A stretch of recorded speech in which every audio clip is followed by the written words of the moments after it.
حضرت نظام الدین اولیاء رحمۃ اللہ علیہ بیان فرماتے ہیں کہ اوجدھن کے قریب ایک ملا صاحب رہتے تھے جنہیں اپنی ظاہری علم پر بہت ناز تھا، اور وہ اکثر بابا فرید رحمۃ اللہ علیہ کی مجلس میں اپنی عملیت کے قصے سناتے جنہیں آپ بے حد دلچسپی سے سنا کرتے۔ لوگوں کو ملا صاحب کا انداز برا لگتا لیکن وہ احتراماً شیخ میں خاموش رہتے۔ ایک بار آپ نے پوچھا، مولانا اسلام کے کتنے رکن ہیں؟ ملا صاحب بولے، شیخ آپ نہیں جانتے؟ اس کا جواب تو کوئی عام مسلمان بھی جانتا ہوگا۔ اسلام کے 5 ارکان ہیں: توحید، نماز، روزہ، زکوٰۃ اور حج۔ آپ مسکرائے اور فرمایا، مولانا میں نے تو سنا ہے اسلام کا 6واں رکن بھی ہے، اور وہ رکن روٹی ہے۔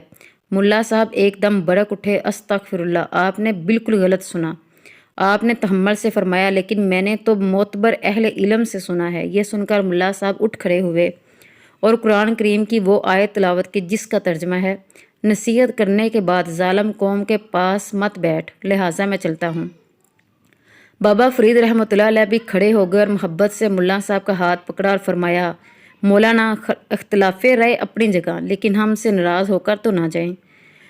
لیکن ملا صاحب نے اپنا ہاتھ چھڑایا اور غضبناک ہو کر چل دیے۔ اس کے بعد ملا صاحب حج کے لیے روانہ ہو گئے۔ حج کی سعادت حاصل کی، مکہ مکرمہ اور مدینہ منورہ میں 7 سال قیام کیا، پھر وطن واپسی کے لیے روانہ ہوئے۔ واپسی کے سفر میں اچانک سمندر میں سخت طوفان آیا اور ملا صاحب ایک تختے پر تیرتے ہوئے کسی جزیرے تک جا پہنچے۔ جزیرہ دیکھا تو نہ پانی، نہ درخت، نہ گھاس۔ 3 دن بھوکے پیاسے ایک غار میں بیٹھے دعا کرتے رہے کہ اے پالنے والے اس عذاب سے نکال۔ 3 دن بعد کہیں سے ایک شخص آیا اور آواز لگائی کہ روٹی لے لو۔ ملا صاحب نے اسے بلایا اور اپنی دکھی داستان سنائی۔ وہ بولا، میرے پاس روٹی بھی ہے اور پانی بھی، مگر مفت نہیں دوں گا۔ ملا صاحب نے بے بسی سے کہا، بھائی میرے پاس ایک پیسہ تک نہیں۔ پھر پوچھا، کیا تم مسلمان ہو؟ تو وہ بولا، الحمدللہ میں مسلمان ہوں۔ ملا صاحب نے فوراً بھوکوں کو کھانا کھلانے کی روایات بیان کرنا شروع کی تو وہ بولا، میں بھوکوں کو کھانا کھلانے کے ثواب سے واقف ہوں، لیکن رزق حلال کمانے کا حکم بھی اللہ نے ہی دیا ہے۔ ملا صاحب نے اسے اپنی نماز، روزے، زکوٰۃ اور 7 حجوں سے مرغوب کرنے کی کوشش کی، لیکن وہ ٹس سے مس نہ ہوا۔ آخر میں بولا، چلیے میں آپ پر رحم کھاتا ہوں، اپنے 7 حجوں کا ثواب مجھے دے دیں، میں آپ کو روٹی کھلا دیتا ہوں۔ ملا صاحب نے سوچا، زبانی ثواب دینے سے کیا ہوگا، لہٰذا بولے، چلو 7 حجوں کا ثواب تمہیں دیا۔ ملا صاحب نے روٹی کھائی تو جان میں جان آئی۔ اس سے پوچھا، تم کہاں رہتے ہو؟ قریب میں کوئی آبادی ہے؟ لیکن اس نے برتن اٹھائے اور غار سے نکل گیا۔ ملا صاحب نے اس کا پیچھا کرنے کی کوشش کی لیکن وہ غائب ہو گیا۔ 3 دن بعد پھر سے جب بھوک سے ملا صاحب کی حالت خراب ہونے لگی تو وہ کہیں سے پھر نمودار ہوا اور اس بار ملا صاحب کے روزوں کا ثواب لے کر چلتا بنا۔ پھر 3 دن بعد نمازوں کا اور اس کے بعد 3 دن بعد زکوٰۃ کا بھی ثواب لے لیا اس نے۔ پھر اگلے 3 دن گزرے، جب وہ آیا تو ملا صاحب رونے لگے، اب میرے پاس کچھ نہیں رہا۔ تو وہ بولا، آج آپ بس اتنا کریں کہ مجھے تمام ثواب تحریری طور پر دے دیں۔ ملا صاحب نے کاغذ پر لکھ کر دے دیا کہ میں اپنی تمام عمر کی نمازیں، روزے، زکوٰۃ اور حج اس شخص کے ہاتھ روٹی کے بدلے فروخت کیے، اور نیچے اپنے دستخط کر دیے۔ روٹی کھاتے ہوئے سوچا کہ 3 دن بعد کیسے گزارا ہوگا، اس لیے آپ نے پیچھا ضرور کرنا ہے۔ ملا صاحب نے کافی دور تک اس کا پیچھا کیا لیکن آگے جا کر وہ پھر کہیں غائب ہو گیا۔ سمندر سامنے تھا، ملا صاحب ذرا سانس بحال کرنے بیٹھ گئے۔ اتفاق سے اسی وقت ایک جہاز قریب سے گزرا۔ ملا صاحب نے اپنی قمیض اتار کر دیوانہ وار ہوا میں لہرائی، لیکن جس سے جہاز والوں کی نظر ان پر پڑی انہوں نے کشتی بھیج دی۔ خدا کی قدرت یہ کہ وہ ہندوستانی حاجیوں کا ہی جہاز تھا، لہٰذا انہوں نے ملا صاحب کی خوب خدمت کی اور بخیر و عافیت اپنے گھر پہنچ گئے۔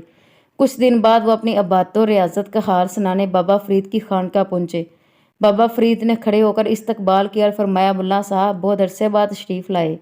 ملا صاحب خشک لہجے میں بولے، یہاں ہوتا تو آتا نا، میں حج کرنے گیا تھا، 7 سال مکہ مکرمہ اور مدینہ منورہ میں قیام کیا، حرمین شریفین اور مسجد نبوی صلی اللہ علیہ وآلہ وسلم میں نمازیں ادا کرنے کی سعادت حاصل کی۔ آپ نے خوش مزاجی سے فرمایا، آپ تو واقعی خوش قسمت ہیں مولانا، اب تو آپ ہم سے ناراض نہیں ہیں۔ 7 سال پہلے آپ ہم سے ایک چھوٹی سی بات لے کر ناراض ہو گئے تھے۔ ملا صاحب بابا فرید رحمۃ اللہ علیہ کی عاجزی سے اور مغرور ہو گئے اور بولے، مجھے تو کچھ یاد نہیں، آپ یاد دلائیں تو شاید یاد آ جائے۔ آپ نے فرمایا میں نے عرض کیا تھا کہ اسلام کا چھٹا رکن روٹی ہے اور آپ ہمیں ظالم قرار دے کر چلے گئے تھے، پھر بھی ہم آپ کو یاد کرتے رہے۔ ملا صاحب طنزی انداز میں ہنسے اور بولے، درویش اپنی کم علمی کی باعث اکثر ایسی باتیں کہہ دیتے ہیں، لیکن سچ یہی ہے کہ اسلام کا کوئی چھٹا رکن نہیں ہے۔ آپ نے فرمایا میں کم علم ہوں لیکن میں نے یہ بات لکھی ہوئی دیکھی ہے۔ آپ نے پھر حاضرین سے فرمایا میں کچھ دیر تنہائی چاہتا ہوں۔ تنہائی میں آپ نے ایک کتاب ملا صاحب کے حوالے کی۔ انہوں نے کتاب کھولی تو ایک صفحے پر وہی تحریر تھی کہ ملا صاحب نے جزیرے میں روٹی فروخت کرنے والے کو جو لکھ کر دی تھی۔ ملا صاحب چند لمحے حیرت سے سکوت سے بیٹھے رہے اور پھر آپ کے قدموں میں گر پڑے اور بولے، شیخ میں اپنے آپ پر ظلم کیا۔ آپ نے محبت سے فرمایا، مجھے آپ سے کوئی شکایت نہیں مولانا صاحب، ایک معمولی اختلاف تھا سو وہ آج دور ہو گیا۔ اس کے بعد ملا صاحب آپ کے مرید ہو گئے۔ مرید ہونے کے بعد کسی نے انہیں بات کرتے نہیں دیکھا، جب تک زندہ رہے ہر وقت روتے رہتے۔ 5 رکن سلام دے تے 6واں فرید ٹک، جے لبے نہ 6واں تے 5 ہی جاندے مک۔ Please like and subscribe my channel. Thanks for watching. حوصلہ افزائی کے لیے سبسکرائب دس۔